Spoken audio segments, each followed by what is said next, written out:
주님의 때가 되어서 주님께서는 다시 유대 땅으로 향하십니다. 다시 유대 땅으로 향했다는 표현이 요한복음 안에서는 조금 어울리지 않는 표현처럼 들릴 수 있습니다. 그러나 물리적으로 유대 지방에 머물렀던 시간보다는 갈릴리 지방에 머물렀던 시간이 훨씬 더 많았기 때문에 갈릴리 지방에서 활동을 하시다가 유대 지방으로 올라오신 것이죠. 전에는 굳이 명절에 맞춰서 올라오지 않을 때도 있었습니다. 명절에 올라왔는지 안 올라왔는지 기록이 없을 때도 있고 은밀하게 오실 때도 있었고, 그런데 이번에는 조금 거창하게 올라오십니다. 거창하게 올라오신다는 표현도 조금 어울리지 않는 것 같은데, 결과적으로 주님이 많이 알려졌기 때문에 첫 번째 유월절, 두 번째 유월절 때보다 지금 예수님께서 활동을 시작하신 이후 세 번째 유월절 때는 예수님의 이름이 널리 알려져서, 그래서 예수님께서 갈릴리에서 유대 지방으로 가실 때 더 많은 사람들이 알아보았고, 더 많은 사람들이 환호했습니다. 예루살렘뿐 아니라 예수님께서 방문하는 모든 도시, 모든 성읍, 모든 마을들에서 사람들이 하던 일을 멈추고 달려 나왔습니다. 물론 그들이 진심으로 예수님을 믿고 예수님을 사랑했기 때문에 나온 것은 아닙니다. 우리가 예를 들어서 시골에서 서커스단이 들어오면 그 서커스단 사람들을 사랑해서 개인적으로 아는 사람이기 때문에 마을 사람들이 모이는 것은 아니지 않습니까? 재미난 구경거리가 났으니까 기웃기웃 살펴보고 모이는 것입니다. 마치 주님께서 그런 상황이셨습니다. 물론 더러는 주님을 믿고 주님을 따르고 주님을 사랑하는 사람들도 있었습니다. 그러나 많지 않았습니다. 더 많은 사람들은 주님께 대한 소문을 듣고 뭐 좀 신기한 것 좀 볼 수 없을까? 우리 마을도 뭔가 저 사람 덕분에 병자도 좀 치료받고 이런 유익을 얻을 수 없을까? 그런 생각들 뿐이었습니다. 주님께서는 더러는 멈추어서 병자를 고치거나 해주셨고, 더러는 멈추지 않고 급히 지나가셨습니다. 물론 중간중간에 만나는 사람들을 불쌍히 여기시고 그들의 병을 고쳐주시고 귀신을 쫓아주시고 복음을 가르쳐주시는 일도 중요했습니다만, 이번에 예루살렘으로 올라가시는 것은 드디어 당신의 때가 되셨기 때문이었습니다. 당신의 때란 당신이 죽으셔야 할 때, 그때를 말하는 것입니다. 그냥 길에서 살인 강도를 만나서 죽으시면 안 됩니다. 성경의 말씀을 이루어 가시면서 죽으셔야 했습니다. 유월절 어린 양으로 희생되셔야 했고, 세상의 죄를 짊어지는 어린 양의 역할을 담당하셔야 했습니다.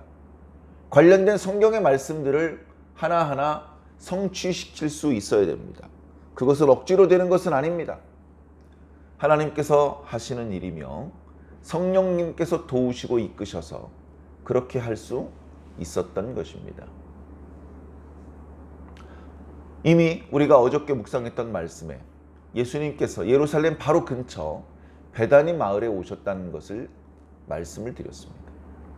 베다니는 예루살렘에서 무척 가까운 곳이었습니다. 문둥병자였다 치료받았던 시몬도 그 성읍에 살고 있고, 또 불과 얼마 전에는 나사로가 죽었다가 다시 살아났습니다. 그 일은 목격한 유대인들도 엄청나게 많았습니다. 그 소문은 삽시간에 예루살렘에 퍼졌습니다. 당황한 유대인 당국자들이 예수님을 잡아야 되겠다. 더 이 사람 때문에 파장이 커지면 우리들의 지위가 위태로워질 수 있다. 한 사람이 죽어서 민족 전체를 살리는 것이 유익한 일인 것 같다. 그래서 죄가 없는 것이 확실한 사람을 죽이기 위해 의논하기 시작했던 것입니다. 그 상황 속에서 예수님께서는 더 이상 숨지 않으셨습니다. 유대인의 명절, 유월절, 무교절, 그것을 앞두고 사람들이 미리 자신의 몸을 성결하게 하기 위해서 서둘러 일상의 일들을 마무리 정리해 놓고 속속 예루살렘에 모여들었습니다. 그리고 거기서는 예수님께서 주로 갈릴리에서 활동하시지만 명절 때가 되면 2장 말씀처럼 6월절이 되거나 7장 말씀처럼 초막절이 되면 예수님께서 예루살렘에 올라오신다. 성전에서 많은 사람들이 모여있는 자리에서 말씀을 강론하신다.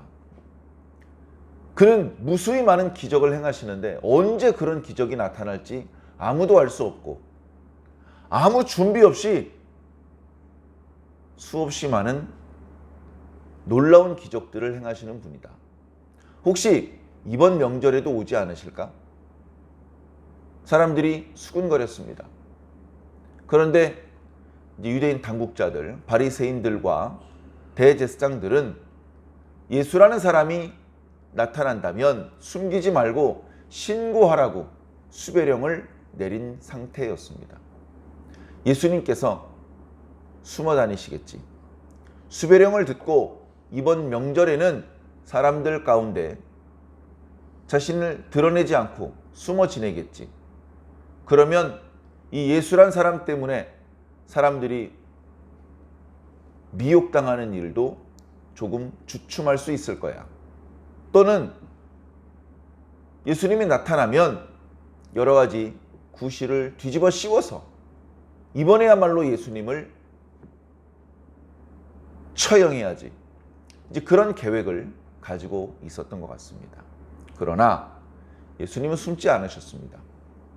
예수님은 사람들을 통해서 자신에게 수배령이 떨어졌다는 것을 들었을 것입니다.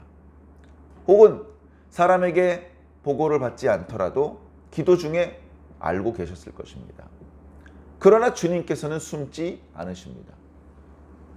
주님께서 예루살렘으로 곧 들어오신다라는 소문이 순식간에 예수님보다 먼저 예루살렘 주변을 뒤덮었습니다. 사람들은 예수님을 맞이하러 달려갔습니다. 어디로 가야 돼? 여리고 쪽에서 올라오신대. 아, 그쪽? 알았어. 그러더니 종려나무 가지를 손에 들고 예수님께서 오시는 길 쪽으로 가셨던 것입니다. 그러면서 그들은 외쳤습니다. 호산나! 호산나라는 표현은 우리를 건져주시옵소서, 우리를 구원하여 주시옵소서, 뭐 이런 뜻입니다. 호산나, 찬송하리로다. 주의 이름으로 오시는 이, 곧 이스라엘의 왕이시여. 자, 주의 이름으로 오시는 이라는 뜻은 이분은 자기 멋대로 말하고 사람의 눈속임으로 병을 고치는 척하는 것이 아니고 정말로 하나님께로부터 온 사람이다. 그걸 인정하는 표현이죠. 그건 좋습니다. 그런데 그 뒤에 이스라엘의 왕이시여라고 말을 합니다. 그건 좀 곤란하죠. 두 가지 이유에서 곤란합니다. 예수님은 이스라엘의 왕이 아니고 만왕의 왕이십니다. 온 우주의 왕이십니다. 고작 이스라엘의 왕이 아니시죠. 두 번째, 지금 예수님께서는 유대인들이 기대하는 정치적인 메시아로 오신 게 아닙니다. 잃어버렸던 이스라엘의 주권을 회복하고 다윗 시대의 정치적이고 외교적이고 군사적이고 문화적이고 경제적으로 부흥했던 그 시대를 다시 회복시키는 유대인들이 기대하는 그런 메시아가 아니었습니다. 유대인들 사이에 예수님의 말씀에 권세가 있고 예수님의 손에서는 상상하기 어려운 놀라운 기적들이 나타난다고 했을 때, 야, 그러면 이제 그가 이스라엘의 왕이 되시면 그러면 우리가 더 이상 로마에 세금을 내지 않아도 되는 거야? 뭐 이런 정도 생각을 한 것입니다. 만약에 그렇게 된다면 약간의 유익은 얻을 수 있겠죠. 그런데 죄인이 구원받을 수 있는 길이 열리지 못하면 이게 얼마나 손해가 막심합니까? 예수님께서는 그들의 기대가 무엇인지 알고 있었습니다. 그들이 열렬히 환호할 때 흥분되시고 기분이 째지시고 이제야 사람들이 나를 알아보는군, 그런 마음이 아니셨습니다. 사실 지금 이렇게 호산나 찬송하리로다 주의 이름으로 오시는 이여 라고 외쳤던 사람들은 불과 일주일도 지나지 않아서 저 사람을 십자가에 못 박으소서 라고 외치는 사람으로 바뀝니다. 이들이 예수님께서 예루살렘에 올라오는 것을 환영하는 것은 진심으로 예수님을 알고 믿고 사랑하기 때문이 아닙니다. 그것은 오늘날 현대 그리스도인도 마찬가지입니다. 대형 찬양 집회 등등에 가보면 분위기가 고조되어 있습니다. 사람들의 마음이 흥분되어 있습니다. 거기서 열정적으로 기도하기도 하고 찬양을 하기도 합니다. 그리고 거기서 헌금을 하겠습니다. 제가 선교사가 되겠습니다. 뭐 이런 서원을 하는 경우도 있습니다. 그리고 흥분이 가라앉은 후에는 후회를 하는 것이죠. 아이고, 내가 왜 그렇게까지 서원을 했을까? 잘 생각해보고 고민해보고 기도해보고 충분히 숙성기간을 거쳐서 결단한 것이 아니라 또 분위기에 도취되어서 그런 모습은 어쩌면 바람직한 모습이 아닙니다. 그런 흥분의 시간도 어쩌면 필요할 수 있겠지만, 그러나 우리의 신앙은 그렇게 즉흥적으로 되는 것이 아닙니다. 오늘은 막 열렬히 주님을 찬양했다가 끝나고 밖에 나가면서 주차를 왜 이따위로 했냐고 막 멱살 잡고 욕하고, 그런 모습이라면 무슨 의미가 있겠습니까? 껍데기가 바뀌는 것은 중요하지 않습니다. 우리의 내용물, 우리 내면 자체가 변화되고 성장하며 성숙하는 것이 필요할 것입니다. 예수님께서는 어린 나귀를 보고 그걸 타고 예루살렘에 오르셨습니다. 이 과정에 대해서 다른 복음서의 말씀은 좀 더 자세히 기록되어 있죠. 예루살렘 근처로 가셨을 때에 제자들 2명을 마을로 보내셔서 어느 골목에 가면 거기 나귀가 매어 있을 자리가 아닌데 나귀가 매어 있는 것을 볼 것이다. 그럼 그 풀러 가지고 와라. 만약에 누가 아니 너 뭔데 그 나귀를 풀러 가냐? 라고 하면 주가 쓰시겠다 라고 말을 해라. 그러면 보내줄 것이다. 그래서 제자들이 가보았더니 정말로 나귀가 그런 모양으로 있었고, 그걸 풀러 가려고 하자 정말로 누군가 왜 그걸 풀어 가시오? 라고 물어보고, 거기에서 주가 쓰시겠다라고 대답을 하니 별 말 없이 보내주었다. 그래서 나귀를 끌고 왔습니다. 나귀의 등허리에 자신들의 옷을 얹어서 안장 삼았습니다. 그리고 길바닥에 자신들의 옷을 깔아서 예수님께서 가시는 길을 예비했습니다. 그리고 많은 사람들이 종려나무 가지를 흔들고 또는 바닥에 깔고, 그렇게 해서 많은 사람들의 환호성에 예수님께서 예루살렘에 입성하셨고, 입성하신 예수님께서는 곧바로 성전으로 올라가셨다. 이런 말씀을 우리는 이제 다른 복음서를 통해서 들었죠. 자, 오늘 요한복음에서는 오히려 그 부분은 조금 간략히 기록하고 있습니다. 중요한 것은 나귀 새끼를 타고 올라가셨다는 것이죠. 이것은 예수님께서 겸손하셨다는 것을 말합니다.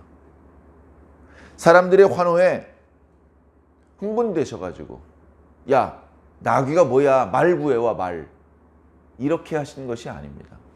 사람들이 기대와 달리 나귀 새끼를 타고 올라가셨다. 그것은 물론 스가랴 선지자의 예언을 성취하는 그런 의미가 있는 그런 모습이었습니다. 예수님의 그 행동이 선지자의 말씀을 이루려고 하신 것인지 제자들도 처음엔 몰랐습니다.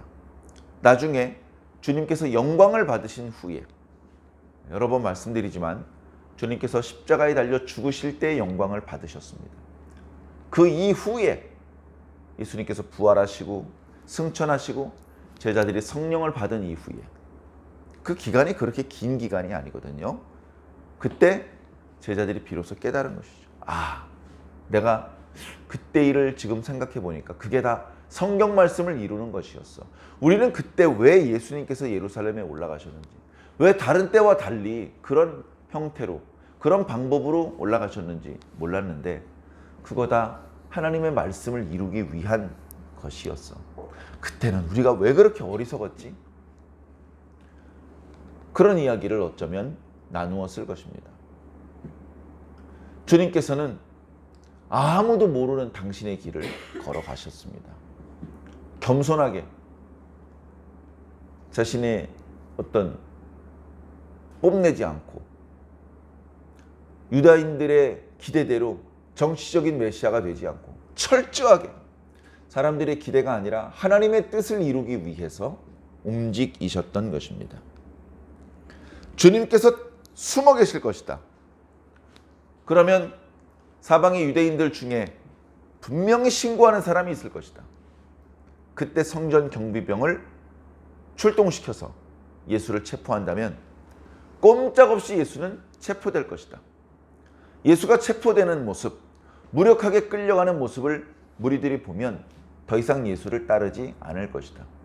이런 계획을 세웠던 바리새인들은 주님께서 숨지 않으시고 공개적으로 많은 무리들 앞에 나귀를 타고 입성하시는 모습을 보면서 기가 찼습니다. 이건 뭐 신고하고 자시고 할 일이 없잖아요.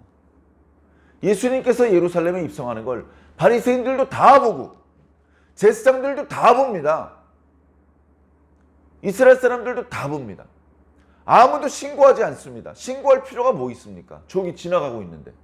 도망도 안 갑니다.